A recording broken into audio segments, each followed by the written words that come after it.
Chers amis, Hashem Alechem Tihyou, Leorechem Tovim Shanim Ni'imim. Nous poursuivons notre étude sur la Haggadah de Pessah dans le livre exceptionnel Zera Shimshon.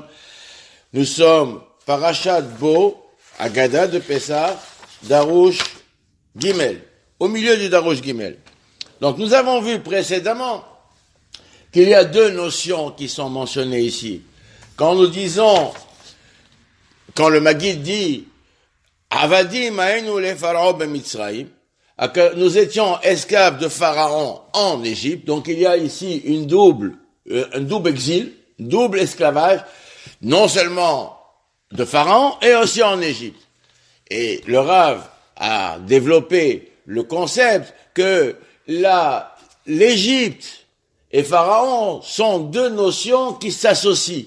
Pharaon a employé les sorcelleries, les puissances néfastes des Kohot Atuma pour enfermer Israël dans une prison spirituelle, de telle sorte qu'ils ont atteint le 49e degré d'impureté. C'est-à-dire, Pharaon se place, comme nous l'avons dit, dans la nuque. Pharaon, c'est Oref, la nuque. La nuque empêche les flux qui sont dans le Da'at, dans le cervelet. Donc le cervelet concentre les éléments intellectuels et les flux qui viennent du cerveau de droite, l'hémisphère droit du cerveau qui est assimilé à la chokhma, au savoir, et ceux qui sont dans l'hémisphère gauche, qui sont la bina, le discernement, l'intelligence. Donc quand ces deux concepts se conjuguent, ils doivent descendre pour donner au corps les énergies nécessaires à travers la moelle épinière pour agir. Et là, se place Pharaon dans le coup et ferme. Pharaon, c'est l'enfermement des éléments, des flux intellectuels qui vont agir sur le corps et empêche le corps de grandir. Donc c'est comme si qu'il lui manque à ce corps, c'est un corps sans tête, puisque les énergies intellectuelles du cerveau n'arrivent pas à venir dans le corps. Donc c'est un corps auquel il manque la tête. Donc ils sont étouffés complètement. Et cette force-là que Pharaon emploie, ce sont les forces néfastes. Et l'Égypte elle-même, qu'est-elle? C'est une prison physique. Le Mitzraïm traduit le mot Metzer, ce sont les limites de l'enfermement. Et le même final sous-entend cette prison enfermée, fermée de toutes parts, de laquelle il est impossible de sortir. Et d'ailleurs, jusqu'alors, aucun esclave n'a réussi à fuir l'Égypte. Et en parallèle de ces deux choses-là, Akadosh Baruch Hu a frappé l'Égypte, d'une part, parce que Pharaon a abattu son joug plus qu'il ne doit, donc c'est ce qu'on appelle Koshi à Shiabout. Ils auraient dû rester 430 ans asservis et oppressés. Mais ils ne sont restés que 86 ans oppressés. C'est l'âge de Myriam. C'est pour ça d'ailleurs que Myriam s'appelle Myriam. Myriam, c'est l'amertume. Alors, comment est-ce possible qu'ils sont sortis avant le temps? Alors, nous disons que Koshi à Shiabout, le joug, l'oppression plus qu'il ne faut, a fait que ça a raccourci le temps de l'esclavage. Et ou bien, nous disons, alors pour cela, il faut considérer que le ribouille abanim, le pasuk dit, et plus il est oppressé, et plus Israël se développait, se multipliait, donc il croissait, il grouillait. Ça signifie qu'ils étaient 5 fois plus nombreux qu'ils ne devaient être. Donc au départ, la Gézéra, elle était que 600 000 serfs pharaon pendant 430 ans. Et là, il y a eu 5 fois plus que 600 000 qui ont servi pendant 86 ans. Donc ça veut dire que le temps de l'exil aussi, donc le travail effectué était identique. 86 ans comme 430 ans que multiplie 600 000. Si je dis que 5 fois 600 000 ont servi pendant 86 ans. Donc il y a ici deux concepts. D'une part, la multiplication des enfants et d'autre part, le concept de l'asservissement plus qu'il ne doit. Alors par rapport à ces deux choses-là, Pharaon a transgressé les deux. Il a tué les enfants, donc ça veut dire que les enfants lui appartenaient. Alors si les enfants lui appartenaient, alors ça veut dire qu'il aurait dû les libérer immédiatement. Et malgré tout, il voulait attraper le système des deux côtés et il a pas voulu les libérer. Donc pour cela, Akadosh Baruch Hu a frappé Pharaon lui-même par la plaie des premiers-nés et aussi il a frappé l'Égypte pour l'autre système. Donc c'est ce qu'il est dit dans le verset. Et Akadosh Baruch Hu nous a sortis avec une main forte et un bras étendu. C'est les deux choses qui sont mentionnées dans ce pirouche. C'est ce que dit le Rav. Au basé Narzor, les divrei Hamagid. Vayotzienu Adonai Eloheinu misham biyad chazaka ou bizro anituya. D'un bras, d'une main forte et d'un bras étendu. C'est-à-dire, il nous a sortis avec un bras, à main forte, parce que nous allons dire que koshi ashiabo dishim la minyan. Que l'oppression exagérée a complété le temps, a réduit le temps. Et si nous disons que on tient pas cette version-là, alors Benkar ou Benkar a dit noten lo tzianu misham, de toute façon il fallait nous sortir. Les fichinagi manu shelo kashura, voilà que Pharaon n'est pas agi envers nous comme il se doit.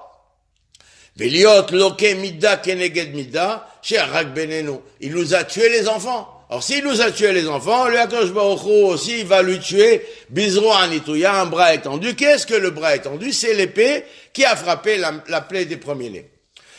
Alors nous poursuivons, nous disons, Veilulot si Akadosh Baruch Hu t'avotenu Mitzrayim. Et si Akadosh Baruch Hu n'avait pas fait sortir nos ancêtres d'Égypte, nous y serons adaïn jusqu'à présent, nous et nos enfants et nos petits-enfants, nous serions encore asservis à Pharaon en Égypte. C'est-à-dire, que Ameler Shel Mitzrayim nikra Pharaon. Le roi d'Égypte s'appelle Pharaon. Mitasek negdenu bekishufim. Il a employé contre nous des forces occultes de Toum'a, qui s'appellent la sorcellerie, afin de placer sur nous la malédiction qui était attribuée à Ham, parce que par Noach, il lui a dit, ta descendance sera esclave de ses frères. Lui, il a voulu s'en débarrasser pour nous la mettre sur nous. Et en plus, la Toum'a d'Égypte, la dépravation de l'Égypte, comme nous disons, Ervat Haaret, ils avaient un comportement des mœurs et des attitudes sexuelles dépravées. Donc, nous avons été influencés par eux. Mais Lolo Aya, Akadosh Baruch Hu motzi et avotenu. Et si Akadosh Baruch Hu ne nous avait pas fait sortir, Shayou, Haddor Arvi, parce que nos ancêtres étaient la 4e génération. Comme il est dit dans le Brit Ben Abetarim, que Akadosh Baruch Hu a annoncé à Abraham que la 4e des générations sortira d'Égypte. Alors Yashuv Rashi dit, chez Kelev Aya Dor et Yaakov. Kalev Ben Yefouné, il était 4e génération par rapport à Yaakov Avinu. Chez Akes, chez Nishva et Abraham. Et c'est ça, les 4 générations qu'Akadosh Baruch Hu a proclamé à Abraham, que 4 générations seront esclaves. Les fils de Loayou Reum Ligael, parce qu'en vérité, ils ne méritaient pas d'être sauvés. Imken, Kvar Avar Akes, Ve'avra, Shevua, Shiftiar l'Avraham, Ve'loaya, Od Goel Otanu. Donc, c'est-à-dire, si on avait dépassé ce temps-là, 4 générations, donc on n'aurait jamais pu en sortir. Mais Zelo Shelo Amar, Ilu Lo Otsi et Avotenu Bismanaou, Rakavotenu, chez Haïkar Bilvad, s'il avait dit seulement, s'il n'avait pas sorti nos ancêtres, pourquoi il ne dit pas uniquement nos ancêtres, nous y serions encore, il dit, s'il nous avait pas sorti nos, et nous-mêmes, chez Haïkar Taloui Bedoravé, parce que tout dépend de la 4e génération. Que les Pirecha, Mara, Ovadia, Bertonara, Rabbeinu Ovadia, Bertonara explique cela dans la Mishnah de Haïdiot, au 2e chapitre, à la Mishnah tête. Mais ça, Mispar d'or, Sheudor Veu, Hu Aket Shel Arba Meotsana. Il dit, c'est quoi? Les 400 ans prévus, c'est 4e génération. Si c'est ainsi, même si nous sommes tous des sages, des érudits, versés dans la Torah, Zekenim, Kolanu Yodim et la Torah, nous avons une mitzvah de raconter cette sortie. Pourquoi? Chez les filles, chez l'on, parce que, donc, les 430 ans ne sont pas arrivés à leur terme. Mais donc nous sommes obligés, il faut savoir que si nous étions restés, les 5 Elohim, 5 fois le jugement sur les Bnei Israël, donc ils auraient dû rester 5 fois Elohim, c'est fait 86. Le nom Elohim, c'est le nom du jugement. Ils auraient dû rester 5 fois Elohim, ça fait 430 ans. Ils ne sont restés oppressés totalement que 86 ans. Il en manque 4. Ces 4 fois Elohim, ils vont être répercutés sur les 4 prochains exils, qui sont la Babel, Parasumada et la Perse et la Mède. Et après les Grecs et après le 4e exil qui est Romi. Alors, donc c'est pour cela que nous sommes encore en exil. Maintenant, s'ils n'avaient pas fauté dans la faute du veau d'or, ou bien s'ils n'avaient pas dit à Moshe, comme il est dit ailleurs, lors des 10 commandements, ils ont dit à Moshe, parle, toi, on ne veut pas entendre directement de Dieu de peur qu'on meure. Donc ils ont entendu uniquement les 2 premières paroles des 10 commandements, et les 8 autres, ils les ont entendus par l'intermédiaire de Moshe. Le fait d'avoir dit cela, alors ça a causé aussi les exils. Alors s'ils avaient directement entendu la Torah, tous les 10 commandements directement de HaKadosh Baruch Hu, la Torah aurait été gravée dans leur cœur. Mais à ce moment-là, on aurait pu dire d'eux qu'ils savent vraiment la Torah. Vraiment. Et ils auraient été totalement délivrés des malchouyot, du malach hamavet. Ils auraient été totalement délivrés quand la Torah elle est gravée parfaitement en nous, quand nous la maîtrisons parfaitement.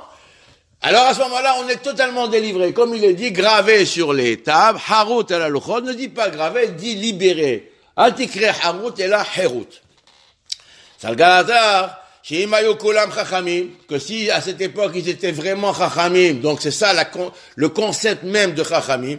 Shelo amrou les Moshe, à ce moment-là ils n'auraient pas dit à Moshe, toi, sois notre intermédiaire, on veut pas entendre directement. Oh shelo hatu ba'egel, ou bien s'ils n'avaient pas fauté dans le hegel, ils auraient été complètement dispensés de raconter les miracles de la sortie d'Égypte. Donc ça veut dire qu'ils ont fini. Il y a ici une écouda, un point qui est important à comprendre. C'est que HaKadosh Baruch Hu, il fait sortir les Bnei Israël avant le temps. Ah, mais avec une condition, on dit, mais l'action de Dieu, elle est définitive. Il n'y a aucune autre, l'action d'HaKadosh Baruch Hu, quand il agit, elle ne peut avoir aucune répercussion négative. Alors pourquoi donc nous sommes encore en exil? Ça, c'est pas parce que l'action de Dieu, elle était limitée dans la sortie d'Égypte. C'est parce que eux, après, ils ont fait des erreurs. Premièrement, ils ont dit à Moshe, parle, sois notre intermédiaire, on veut pas entendre directement d'HaKadosh Baruch Hu. Et deuxièmement, ils ont fauté. Et peut-être ça, c'est la conséquence de ça, qu'ils ont fauté dans le Hegel. Donc la galoute qui vient après n'est pas parce que ils n'ont pas fini le compte en Égypte des 430 ans, c'est parce qu'ils ont fait le Hegel. Mais s'ils n'avaient pas fauté, alors ils auraient eu la connaissance parfaite de la Torah. La Torah aurait été gravée en leur cœur de manière totale et parfaite. Alors le minyan des 430 ans était fini, donc il n'y aurait plus eu d'autres exils. Et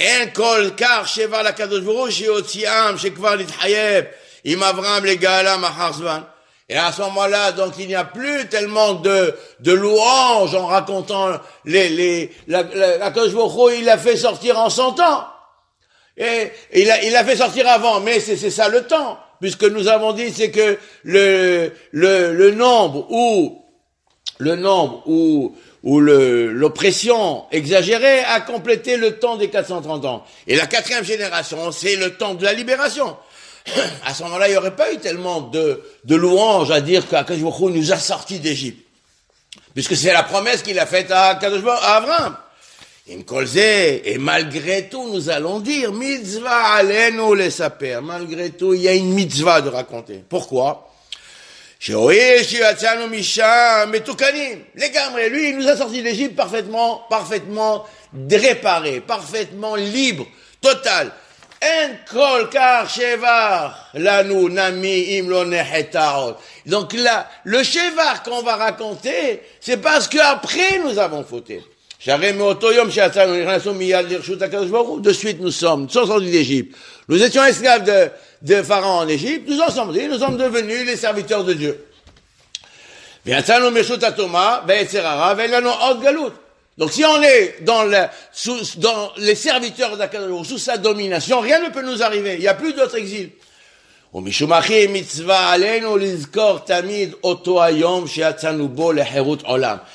il y a une mitzvah de nous rappeler.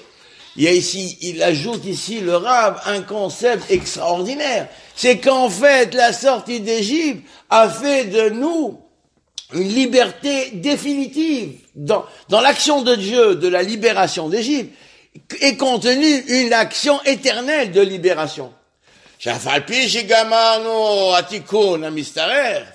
Donc c'est comme le cours à Barzel chez Mitzrayim, donc le creuset de purification. Mais malgré tout, nous n'avions pas suffisamment de mitzvot. Et on avait besoin de la miséricorde totale d'Akadosh Baruch Hu. Et à plus forte raison après qu'ils ont fauté dans le Hegel.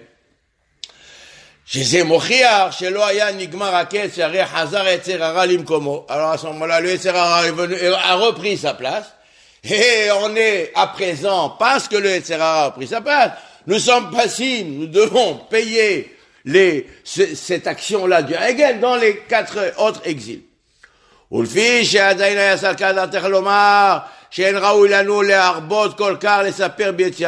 aurait pu penser qu'il n'y a pas tellement d'obligation de raconter, de développer la sortie d'Égypte. Voilà que l'essentiel du miracle, c'est parce qu'on est sorti avant le temps. Donc c'est pas un bienfait que nous a fait de manière totale et absolue. On aurait pu penser ça. Chez Mahamadze, à cause de ça, nous sommes dans l'obligation d'aller en exil à nouveau. Mishumachi, c'est pour cela que le Maguid, il vient préciser. Celui qui développe et qui raconte encore et encore, dans le moindre détail, la sortie d'Égypte, alors il est digne de louange. C'est en racontant, en agissant du bas vers le haut, à ce moment-là, en nous-mêmes nous réveillons à raconter les miracles de la sortie d'Égypte. Alors on réveille, on produit un réveil dans les cieux. Et si nous mentionnons, nous rappelons les miracles qui se sont passés, que Hachem a fait avec nous, alors ça produit que les miracles vont se reproduire encore et encore et encore. Qu'est-dire-t-il? Vodou l'Hachem kitov, qu'il est alam hazo. Comme il est dit, louez l'Éternel car il est bon. Ça veut dire quoi, les alam hazo? Ça veut dire qu'il recommencera ces miracles. Et ça se produira à nouveau, puisque à présent nous sommes encore dans l'exil. Donc il y a ici un concept spécifique, que raconter les miracles, c'est les susciter, les réveiller, faire qu'ils vont se reproduire à nouveau, de sorte que à nouveau, les miracles produits qui sont la source véritable de tous les autres miracles, à travers les makotes, les détails, quand on raconte les détails de ce qui s'est passé, nous réveillons et nous suscitons que ces miracles se reproduisent à nouveau, car les miracles d'Égypte contiennent, en fait, tous les autres miracles qui vont se passer dans l'histoire, et contiennent aussi, comme une graine qui contient tous les éléments, les miracles qui vont se produire à la fin des temps, qui seront d'une ampleur, d'une puissance, d'une intensité, décuplée, 10 fois plus fort, 1000 fois plus fort, de sorte que ça se produise. Et tout ça dépend non pas de raconter, de la manière de raconter. Plus nous y mettrons de la ferveur, de l'enthousiasme, de la passion, de la conviction, et nous investirons cette action de raconter, nous lui insufflerons une réalité du vécu, alors à ce moment-là, ces miracles se reproduiront certainement. Bekarov bi'amenu. Baruch Adonai le'olam. Amen.